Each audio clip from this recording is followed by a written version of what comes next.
Now I'm gonna tell you the tricky part about prison. This is how treacherous prison is, and this is, you gotta pay attention there, because this is what I mean when I say this.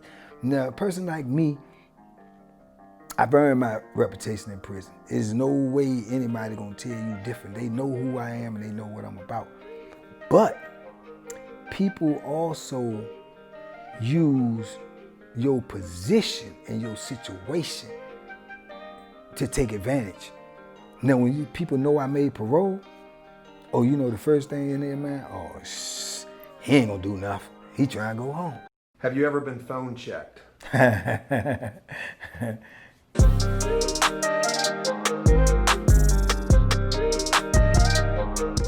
right.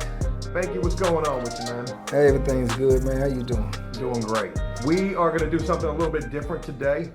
I want to do a Q&A video with you. Questions that are posed by people who watch the videos and support the channel, and also people who are really rocking with you and your story thus far.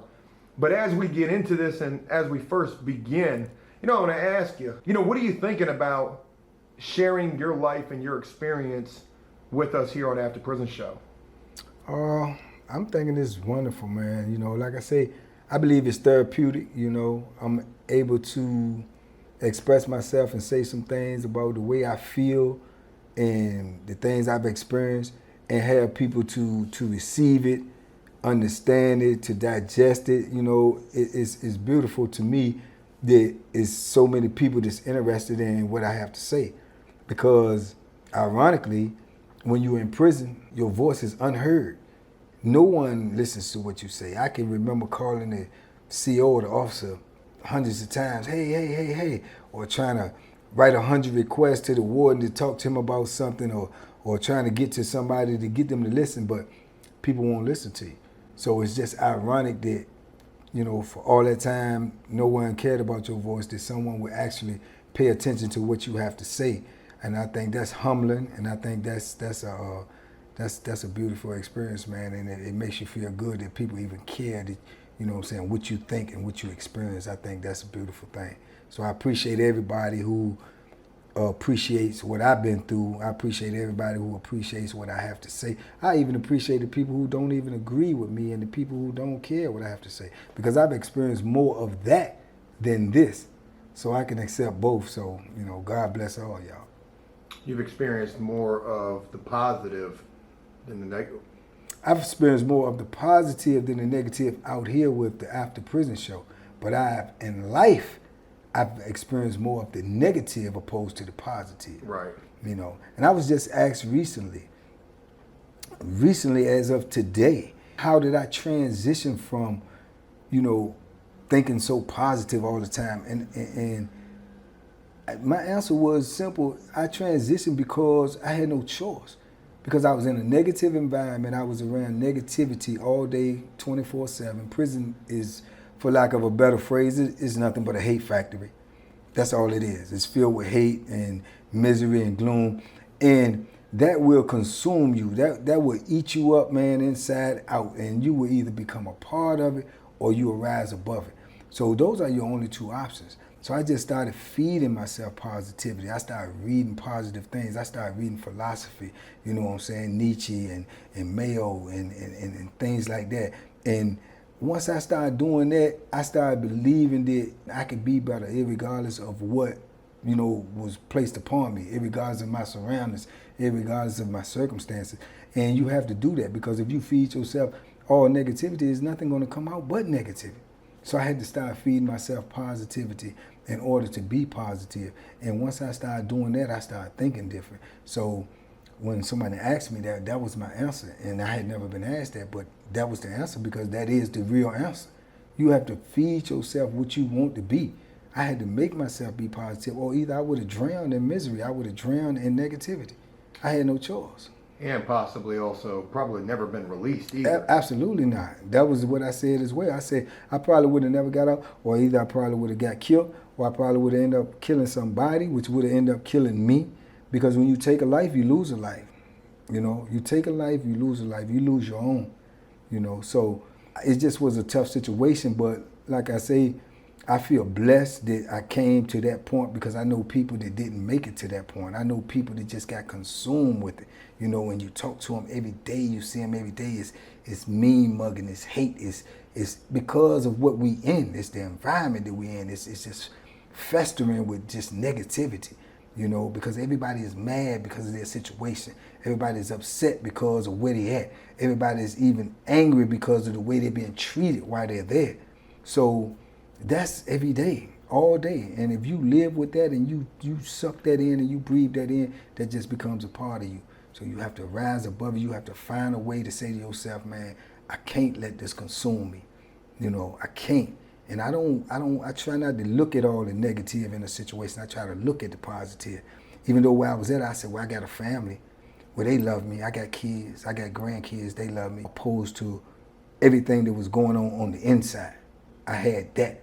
That was what drove me. That was my light. That was what kept me focused, tunnel vision on that. Don't think about all the stuff around me. Think about this. Think about that I got to get through this to get to that. So that's how I did it myself, personally. I want to jump in here and say that was probably one of the questions that was going to be asked during this question and answers video. You know, how and when did you reach a point where you wanted to change? So I greatly appreciate you talking about that. I also want to mention, and I probably should have done so at the beginning of this, somebody you know actually helped you get set up with some social media. You've actually now just gotten an Instagram. Just got on Instagram, just got on Facebook. So I know I'm late to the party, but yeah, I just got there. So yeah, I'm now on there. I'm on Instagram and I'm on Facebook. I have no followers, no interaction, or none of that yet. I just got on there today, so. Well, yeah. By the time this video's up, you're going to have some followers. We're going to work on that. Not sure about the Facebook just yet, but for anybody who wants to follow Banky on Instagram, his username there is Banky Pound. And talk to us a little bit about this username that you have. What is Banky Pound? Well, I put Pound behind Banky because, you know, Banky is my name, but I put Pound behind it because it was one of my boxing names. They used to call me Pound for Pound, meaning that pound for pound I was the best, which I definitely was. So a lot of dudes just used to call me, for sure, they used to call me Pound. So when I was getting my page made up, a lot of names went with Banky that just didn't work, or they said somebody already had it or whatever. So he said it had to be original, and I thought about that, and he said, try that, and it worked. So Banky Pound is what it is. And if anybody wants to follow Banky, Banky Pound on Instagram, you're going to be getting tons of messages, and I know that that's going to be a really awesome thing for you to be able to interact with people and be able to speak to them, you know, via Messenger, and really just start doing some interacting that way. I want to go ahead and move on to some questions that have been posed from Instagram.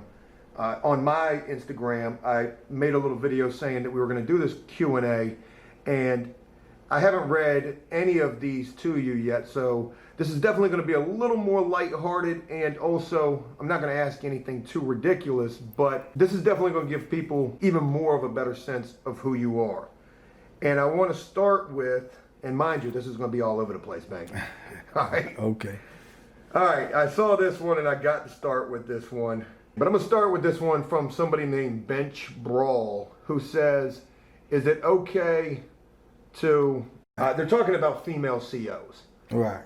Did you ever have any interactions with any female COs? Any guards had crushes on you, maybe a staff member? What kind of relationships did you have, if any? Yeah. You ain't got to put no names out there, but definitely not going to say no names. Just tell us a story. Oh, I had a couple of them that might have liked me a little bit more than normal. You know, I can remember one time when one of the first women that I realized liked me, there was a female CO. She just was standing beside me and just was staring at me. But mind you, it's a complicated situation because of the position that I'm in. No matter what she does, I'm going to always feel kind of, you know, funny about the situation because I'm always the one that's at risk. So I don't know if she's serious or whether she's not serious. And then it's a double-edged sword too because they can act like they like you and you reject them, and then they can just go and blatantly, get you crossed up. Just tell a lie on you. They gonna believe them over you all day, every day. So it's a tricky situation. But this first time it happened to me, I kind of like felt like that too. It took me a long time to understand that she was really liking me. Other people could see it, but I couldn't see it because I wasn't looking for that. So it made me like I had to pay attention. I had to wake up because I didn't know what was going on. But it turned out to be an okay situation. It turned out to be an okay situation, but like all things, it didn't last long. It didn't end well because of the conditions. It's one of the hardest things to do anyway, whether it's a CO or anyone, is to maintain a relationship, behind them walls. And hats off to all the women who do it, because they real soldiers and they really love their man and their boyfriend, their husband or whatever. And I know a lot of them may not get that appreciation, but trust me, when you behind there and you got somebody who really love you like that and really support you like that, oh man, it means the world. It can mean the difference between life and death. It can mean the difference between wanting to get out and not wanting to get out. That's just how powerful it is when you're in there like that and someone loves you like that. So and I've had experiences like that as well. But yeah, I met a couple of COs that liked me. Wasn't a lot, but I met a couple of them who liked me. Pretty interesting right there. I would ask to elaborate a little more on that, but maybe we can revisit with some stories later on down the road. This is a really good question right here from a person named Renee Garcia. Have you ever had a dream about prison since you've been released? No, that's a good question. Who you say her name was? Renee, I believe. Renee, that is an excellent question. I have not. Ironically, that's crazy that I haven't, because on the flip side, I've had a million dreams about freedom while I was in there, but none about being in there. Not one single one. Not even since being released, like maybe waking up from a bad dream?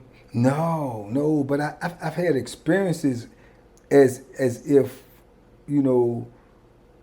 it reminded me of prison, but not like dreams about prison or like being in prison. If the question is, if she's asking me do I dream about still being locked up, or do I dream that I'm still locked up? Absolutely not. I just told a dude the other day I was with a couple of friends that was locked up with me as well. All of them did significant numbers, 20 or better. And I was just saying, my philosophy was that, man,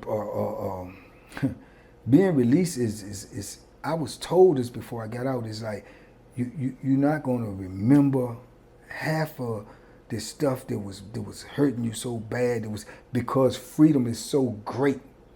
It's just such a remedy for what you was going through. And when you was going through the things that you go through, and especially the things that I went through, it's like you could say to yourself, this ain't gonna never be able to get out of me. You know what I'm saying? It's just like you never gonna be. But when I got out, and like I say, see my mother and to see my daughter and see my son and my grandkids, it just literally starts to melt away from you. The pain that you went through, it's there, it's in your heart, you're scarred. Your heart is scarred, it's never going to be healed. But this is such a great remedy for it. Freedom, family, love, it's a great remedy, man. So do I dream about prison? Absolutely not. Absolutely not. Here's a pretty interesting comment right here, totally different subject matter, from a person named Brighton Vlogs, who asked, what was your favorite meal while locked up? That's a good one. It definitely was something that I cooked, that's for sure. And I got a lot of great meals, man. I got a lot. I got a lasagna meal, man, that is my type of lasagna. I call it lasagna, but it's the way I make it is in a style of lasagna. It's layered food, but man, it's great. I've yet to have anyone who tasted it didn't want it, didn't want to pay me to make it, didn't want me to make it all the time, but that's probably the best meal. I've ate a couple of them though, man. I ate a couple of them, and I know this may sound crazy, but I actually used to watch cooking shows in there a lot, man. I done watched a lot of cooking shows, man, and I used to take them recipes, and when I watch them, and I used to try to duplicate them with, you know, with the prison commissary or the holiday pack meals. I'd order stuff that I'd seen and just try to duplicate it. So I had a lot of hit and misses, but the hits was like that, you know. So yeah, if you eat my lasagna, I promise you'll like it. So yeah, I got a lot of good ones. I make good wraps too, you know. I can make wraps, man, and probably better than Taco Bell, you know. So yeah, best thing I eat was mine.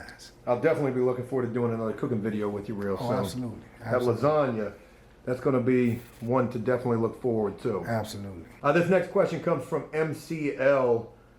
They say, what were Banky's dreams before prison?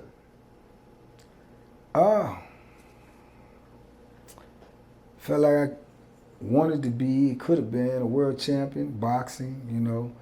I played football when I was young as well, but boxing became my passion, you know, and even more so, being that I got incarcerated so young, more so during my incarceration, because boxing was big in prison, and I was doing it in prison, and I even got probably better, you know, with age when I was in there. So I seen a lot of cats that I had went to with in the gym when I was younger, or stuff like that in DC, and they became world champions, man, and had a successful life and successful boxing career.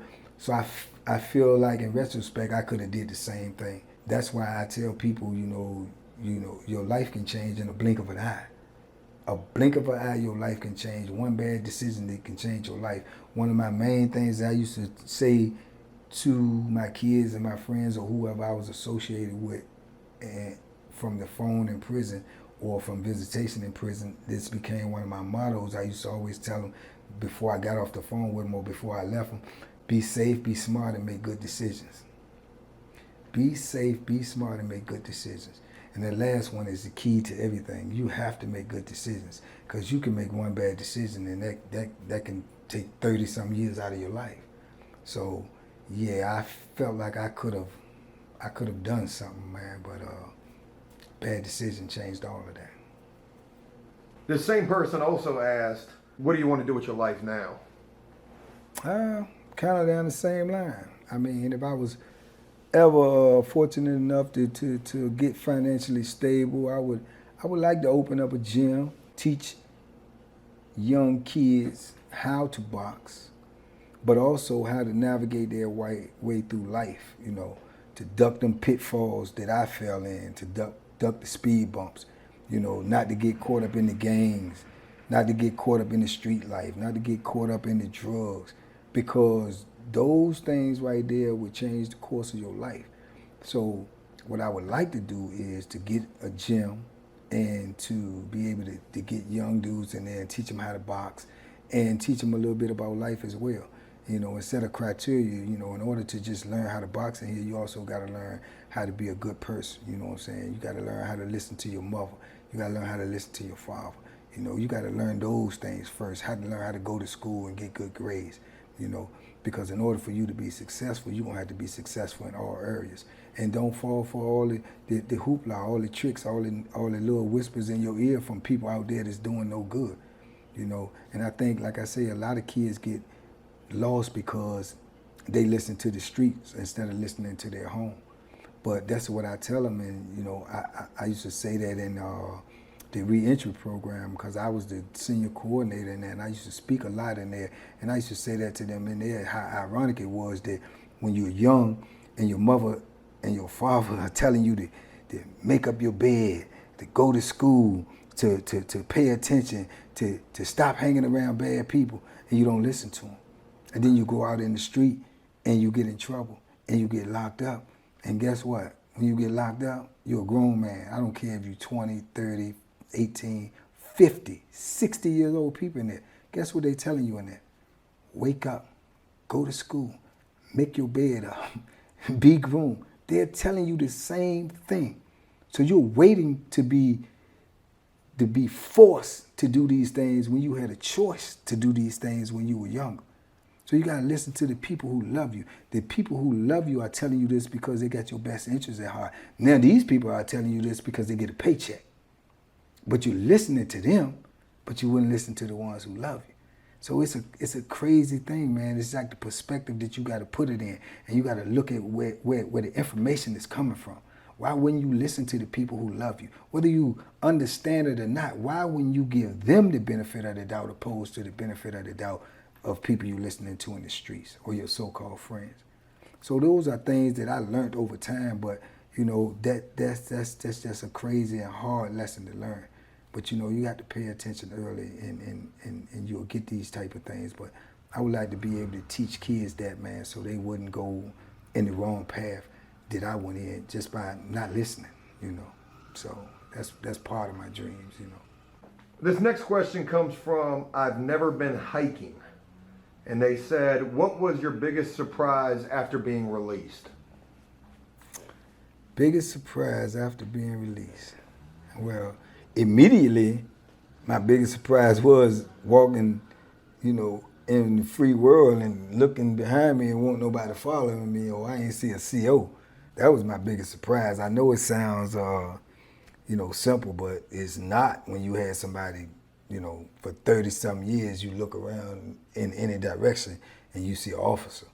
So my biggest surprise was to look around and don't see an officer. So that was kind of shocking. Or to be in a restaurant or something like that, I think that was kind of, I got out like, I don't know, maybe like a week or something before that Corona thing was really, you know, making people not be able to go in restaurants and stuff like that. So I went in a restaurant when I first got out with my family and had a family meal, and I think that was just my biggest surprise, just to see that I could be around all of my family that I hadn't seen in like a long time, and you know, be able to hug them and kiss them and sit down there and eat some real food and just be in that type of environment without the, you know, the hustle of a police or something standing over top of you or watching you, you know, like in the visiting room, even when you see your family, the police is standing right over top of you. They're always omnipresent right there. So not to have them there and to be, it gives you a sense of that you was free.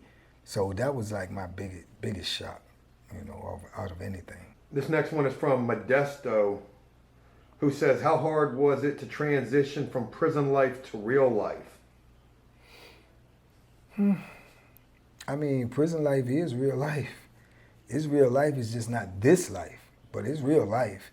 So I don't think it was that hard for me because I anticipated it. I dreamed about it, I wished for it, I prayed for it for so long that when it actually came, it was a shock, but I don't think the transition was that hard. I have a few quirks, as I'm being told, you know what I'm saying? I'm not perfect, so it's a few things that I probably still do this, you know, penitentiary-like, and I have to, you know, get those type of things out of my system. You know, like I say, I look around a lot. I'm super paranoid, you know. I may think somebody has got a, you know, bad idea or, you know, some bad vibes or something, and I'll be paranoid when they're around me. But that's to be expected coming from where I came from. But for the most part, I would like to consider that, you know what I'm saying, my transition is okay, you know. I still get up at 6 o'clock. I get up at 6 o'clock in the morning. It's like I got an internal clock in my brain. You know, I can go to bed at whatever time. I'm gonna wake up at 6 o'clock because my body is trained to wake up at 6 o'clock because I've did it so much. You know what I'm saying? So little things like that, you know. And I say stuff like tray opposed to a plate of food. I say my tray. Can I get my tray? You know, which is people seem to get a kick out of, but it's just, you know, it's in my language because I've said it so long, or, you know, are we going to eat, we going to chow, you know, when we actually go into a restaurant. So, yeah, little things like that. I mean, nothing major. I would like to think I did doing a good transition. You would probably have to speak to the people who know me to see what they think, but I think I'm doing okay. You know, hang the sheet up over the bathroom? No, but I definitely have washed a couple of my underclothes in the toilet, in the sink, in the sink. And so you gotta wash in the dryer, right? And you ain't gotta do that, you know. So you ain't gotta do that. So I was like, it's quicker, it's faster, it's something small, but nah, you can actually put it in the washer and dry and get that done. So it's little things. It's stuff you used to. You know what I'm saying? It's used to. I lock my door every night. I lock my door every night, and I know that's paranoia, but I lock my door every night, and I know ain't nobody in my house trying to harm me at all, but it's just force of habit. I lock my door every night, so sleep better when I know ain't nobody around me moving around, because I just do. But little things, small things. I'm working on it though. With that question that we just asked, I want to go to this next question that kind of plays off of that, and I can't pronounce this person's name, but shout out to them for asking this. They said if somebody came up to you in a negative way these days, how would you respond to that? I don't think that's an impossibility, but I would like to think somebody could look at me and think and know that, you know, don't approach me like that. But I know that I'm in a big free world and people probably, don't have that concept. I just probably have that in my mind coming from where I come from. I would be reasonable. I usually be reasonable. Even in there, I was always reasonable. I would tell a person that some would call it warning, some would call it whatever. I call it just giving them fair warning, just talking to them. Leave me alone, please. I would even say, please leave me alone. I'm not bothering you. I don't want no problems. Please leave me alone. Now, anything beyond that or what they do, I have no control of what anybody else do. I'm going to always defend myself, but I'm never going to be the aggressor. I'm never going to be the initiator. I never have been, So if someone would approach me these days in the street, and I've had, I ain't going to say really altercations. I had slight looks or smart sayings and stuff to me, like people bump me in the store or something, just look at me funny, whereas I would have normally acted different. I've actually had, which was the same in prison, more conflict with people disrespecting the people that I'm with or the people that I like than myself. Now, one incident, I was in the store since I've been home, and I was with my sister and my cousin, and they all females, and they was trying to get in the line to go to get some stuff, and ironically, they was getting some stuff for me, and we was going to get food and stuff to cook that night as well. And the line was so long and so messed up, and then, they were back and forth trying to get the line right, and then some guy came up, and he was standing back there, and he had attitude, so he started talking, which I consider crazy. He like, my sister, I think it was, who said, well, we're not cutting in the line, we was right there, and he was like, oh, brisk with him and everything. I don't care, just get what you got to get, just go head on. Now, normally that right there would have got a real bad response from me. So internally, I had to tell myself that that's not what I can do. That's not what I should do.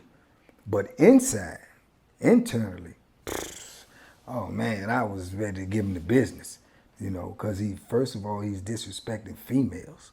And second of all, it wasn't even no call for that. She was being courteous to even inform you what was going on. But some people can be so self-absorbed and so mean, when I can look at them and tell you not even built like that to even be doing that. But you're doing it because there's females. But I was just sitting to the side and I was filming. And I didn't say nothing though. I bit my tongue because I understand where I'm at. I understand that this is a new way and this is society and they don't operate in that way. But at the time, I wanted to give them the business, but I didn't. And I told my sister and my cousin when we left, I said, I'm not accustomed to having dudes speak like that to women, and I'm definitely not accustomed to having them speak like that to me, or speak like that to a woman in my presence. So I say, and they was like, I was looking at you and tell that you was kind of irritated, but he didn't mean nothing bad or whatever. I'm like, well, it sounded like he did, but these days I'm just going to try to be patient, man, because I've learned to be patient. I know one thing for sure. I'm not going to let anything jeopardize me, my freedom anymore, because my freedom is everything. It's everything I fought for, it's everything I dreamed about, it's everything I wish for, and my family did as well. So I'm not going to let a little incident like that, you know what I'm saying, put me in jeopardy or harm's way. So I handle it, and I will continue to handle all situations that come my way the best way I can. Well, shout out to you for handling that situation by not saying anything. Yeah. Because all it would have taken was for you to say something and him to say something back. And I knew that. I knew that. That's why I didn't even open my mouth. I did kind of stir him, looked at him like, you know, man, you going down the wrong path. But I didn't say nothing, and he didn't say nothing, and I was glad for the situation that it just smoothed on out. Let's change it up a little bit. I did ask you this question off camera, and you got a nice little laugh out of this. I want to ask it on camera again because I think it's pretty funny. This person named ER Solario asked, "Have you ever been phone checked?" No. For those who don't know what phone check means, like, you know, what's the phone check, Banky? Phone check is why you might be on the phone and somebody might come up to you and just tell you phone check, like you getting off the phone. He gonna use the phone like he taking the phone from you. You know what I'm saying? So, nah, that ain't never happened to me, you know. And it's a good thing it ain't never happened to me because that's different than the conversation that we just had. I ain't accepting that, you know what I'm saying? That's something totally different. Now, this new age, this is what's crazy though. When you are trying to do good, like I say, you gotta breed positivity. Now I'm gonna tell you the tricky part about prison. This is how treacherous prison is, and it's just, you gotta pay attention now because this is what I mean when I say this. Now, a person like me, I earned my reputation in prison. There's no way anybody gonna tell you different. They know who I am and they know what I'm about. But people also use your position and your situation to take advantage. Now, when people know I made parole, oh, you know the first thing in their mind, oh, he ain't gonna do nothing. He trying to go home. And guess what? They right. They was absolutely right. So you would get more people testing you then when you're in a position to prosper. Because a lot of people be jealous. A lot of people want to take that away from you. So all it would have took was for me to do something stupid in that moment because of pride or because of ego, and I wouldn't be talking to you today. I'd still be in prison. So I never got phone checked, but I have, when I was in reentry, got off of the phone and heard dudes complaining. Oh man, he stayed on the phone too long. Or man, he keep on using the phone when he want. This wouldn't even been said to me had I not, you know what I'm saying, made parole. It would not even been said within the vicinity where I can hear it had I not made parole. So that's people just testing you to see, is he really gonna go home or do he really, you know what I'm saying? I was definitely going home, but I heard things like that and I had to suppress it. So back to the other question that was asked a little while ago, how would I handle stuff that when people approach me now? Re-entry and all of that type of stuff put you in a frame of mind where you had to be prepared for when you got out of here, because you have to suppress stuff. You have to let stuff go. You have to say to yourself, I'm bigger than that right now, or the picture is bigger than that right now. So as long as I'm not in immediate danger, if I'm not in immediate physical danger, I'm all right, you know. And that was real hard to do. Real hard to do. And I know it seems simple, but when you live the way I live, it's real hard to do to hear somebody, you know, talking trash, and you know you can easily shut them up. But you gotta look at the big picture, you know. So they probably still in there talking trash, but you know, I would have been in there with them had I fed into it. So, yeah. Speaking of reentry, this had to be a major transition for you, coming from where you've been, having to live the way that you lived while in prison for so long, and then you go to reentry where, just like you had mentioned, you got dudes who are going to snatch ass, they're going to say things, and they know that they could probably get away with that type of stuff. But as a part of the reentry that you went through, you were a dorm coordinator. Part of reentry is holding other prisoners accountable and writing the little tickets for, you know, if you're not pulling up to group or if your bed's not made.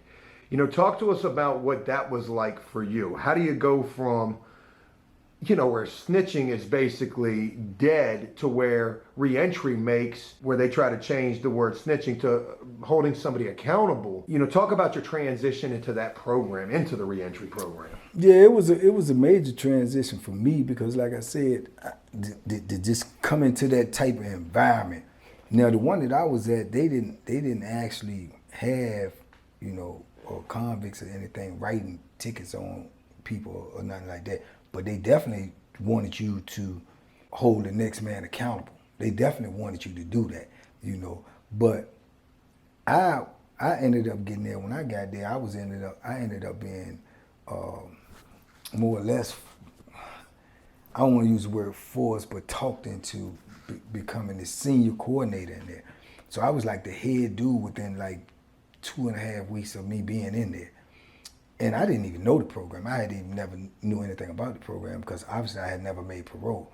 So I had never been near a reentry. I had never been on a compound where they had reentry. So it was all new to me. But I had created a couple of programs myself.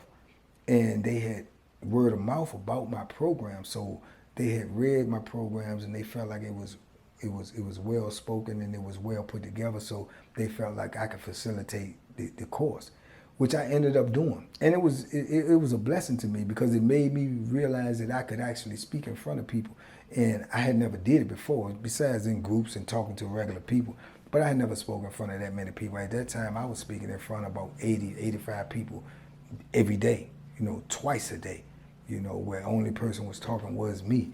So I got more and more comfortable with it and I got more and more at ease with it because I just put it in my mind that I'm talking to these same cats I've been talking to for 30 years.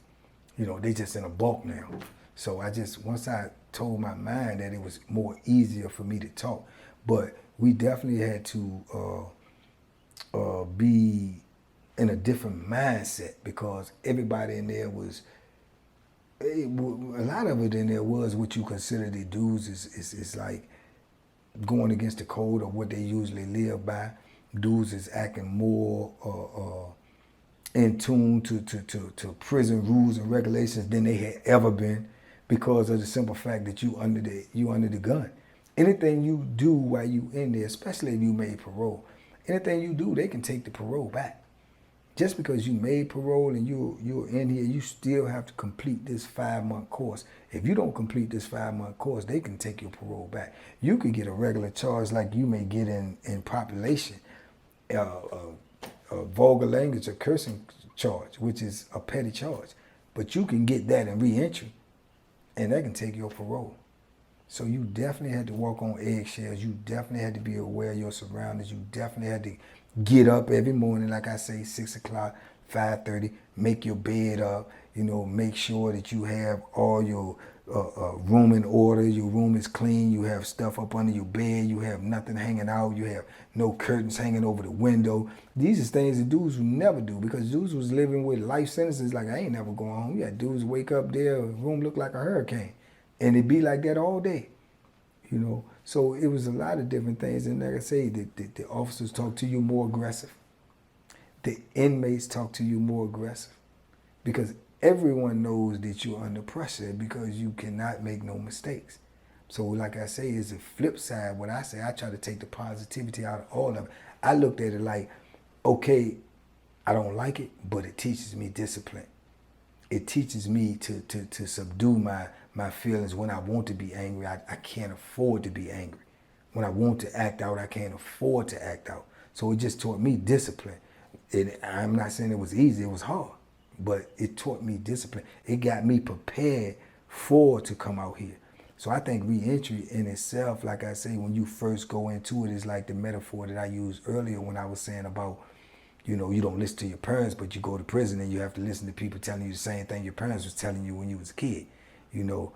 And it's the same thing. You have to when you get in the class, you say to yourself, man, this ain't gonna do nothing for me, or I ain't gonna get nothing out of it. You know, I got a lot out of it. You know, I got a lot out of it. And I got resources out of it, and I got life lessons out of it that I can apply while I'm out here. If I had not have took the course, I may have stumbled when I got out here. I may have missed a couple of things or missed a couple of opportunities, you know. So like I said, I think it's a great thing.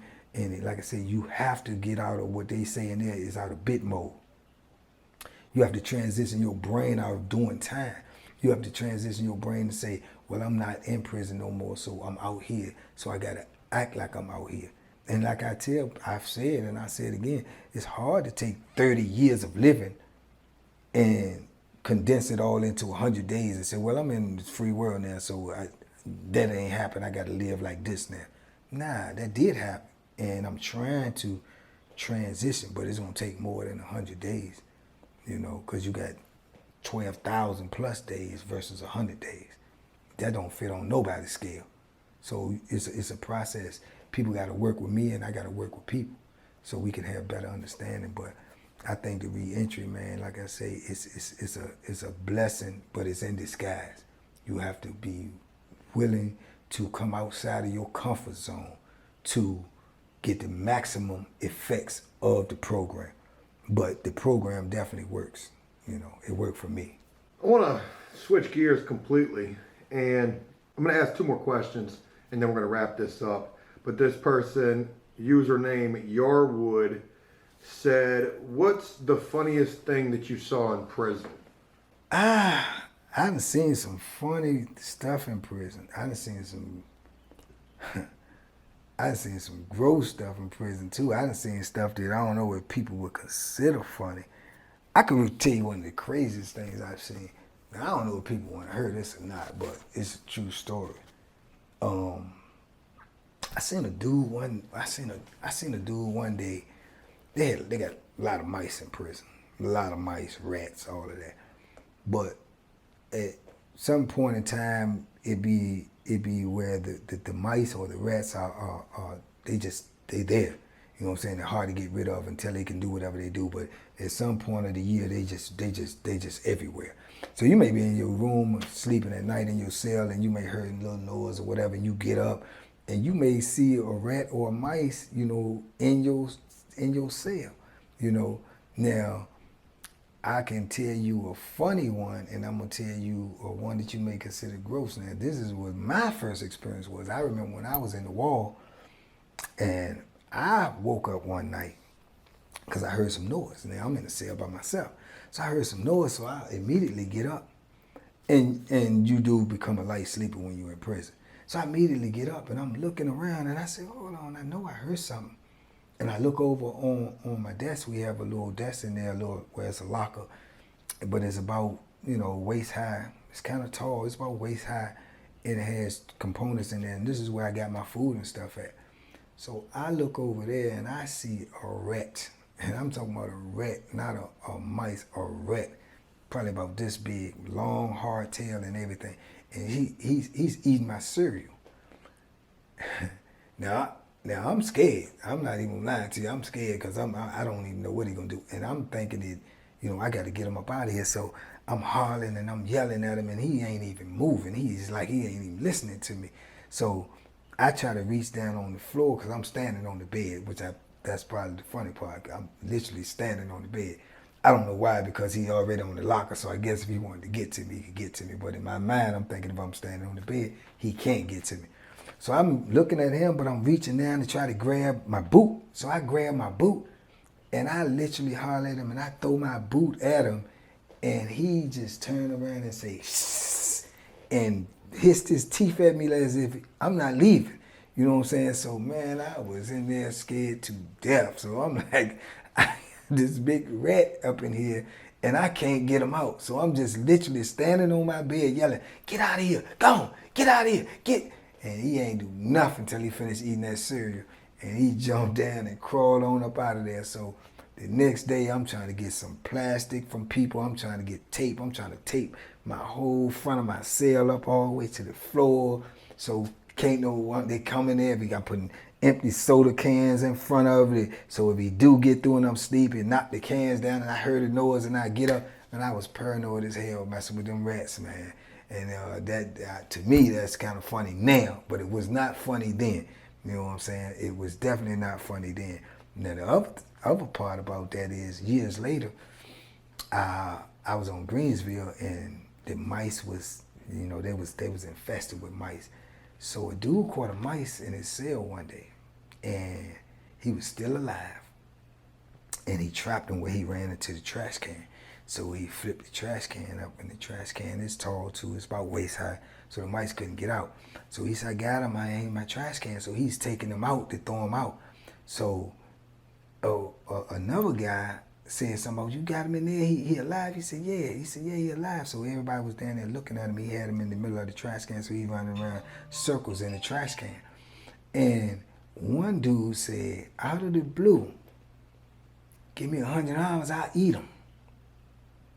So I'm hearing to myself, and I said, did he say what I think he said? And he said, what? Another dude, I said, what? He said, yeah, give me $100, I'll eat him. So he said, I bet you won't eat him. He said, give me the $100, I bet you $100, I'll eat him. So the dude bet him. So now everybody's coming around, they crowding around and they getting over there. So I'm like, I don't know, this dude is not gonna eat this mouse. So he said, yeah. He took a broom and hit the mouse while he was in the trash can and killed him. Reached down there, pulled the mouse out. A mouse or a rat? A mouse. He was probably about this big. Pulled him out. Put a chili seasoning pack on him. He opened up a chili seasoning pack and put, this a field mouse. This mouse came out of the woods somewhere. He put that seasoning on him, and he grabbed him by his tail, and he literally put it in his mouth and swallowed it and sucked the tail in. And man, I swear to God, I had never before or since seen anything like that. I thought he was gonna die. I literally thought he was gonna die. I said, man, this mouse has got to have so many diseases or whatever. I thought he was gonna die, you know, but I was scared because I said, I don't even want to be out here. I don't want the cameras that got me out here. They said we done coaxed him into eating the mouse and then he done died. That's just my paranoid brain thinking. I said, man, this cat gonna die. And people out there throwing up. They didn't believe he was gonna do it. He actually did it. And then the crazy part about it, the dude ain't want to pay him the money. He didn't even want to pay him, and he deserved the money. This man ate a mouse, man. He deserved the money. I think he gave him like $60. So he had to eat $40 and a dead mouse, man. So that just, to me, I had never seen anything like that ever since I had been locked up. That was like one of the craziest things. But man, yeah, it's some moments I can think about in prison, man. A whole lot of them that would just trip you out. I done seen dudes just take all their clothes off and stand up on the table and just start dancing. I mean, just start dancing and just singing on the table in front of 100 dudes, female in the booth, maybe female on the floor.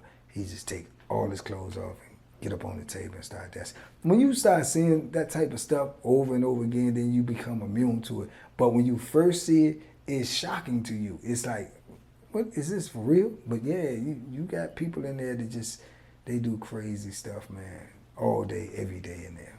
I'm going to wrap it up with this final question right here. This is a pretty cut and dry to the point question. A couple of people asked this same question. This one comes from Trey, who said, and Treya Adele, something like that, who asked, are you single? I ain't married, you know, I ain't married. But I got somebody who care about me and somebody I care about, you know, right now. But I'm not married, you know, so. Banky, I appreciate you taking the time to answer these questions. I think we could do even more of these moving forward. Absolutely. And it's good to see you. It's good to see you happy. It's good to see you adjusting out here. We're talking about maybe around 100 days since you've been released, and the whole world ahead of you. And as we wrap this up, I just want to ask you, you know, is there anything that you want to say before we wrap this up? Yeah, man, as I said earlier, I like to reiterate, I thank all of y'all out there, man, for watching me, for listening to me, for trying to understand me, for having patience, you know what I'm saying, to sit back and listen to the things that I'm trying to express, because everything that I say is a part of my history, is a part of the way I had to live. And I say it because I want somebody to get something out of it, because you can get something out of it and give it to somebody else to help them if it don't help you, you know. So this is why I say those type of things, and this is why I'm doing this. I think this is a wonderful platform. I'm appreciative of being on it, and I look forward to sharing many, many more stories with you because I got an infinite amount of them, at least 30-something years of them. So I appreciate you all out there, and I hope you keep on watching, and thank you for paying attention to me. Couldn't have said it any better. And I'm on Instagram. Banky Pound. Banky Pound Instagram. Oh, you're going to have some followers after this. Well, I'm going to figure it out. I don't know how to use it now, but I'm going to figure it out. Oh, we're going to get you right. All right, okay, all right. But thank y'all, man, and I guess I say follow me or whatever on Instagram. Appreciate you.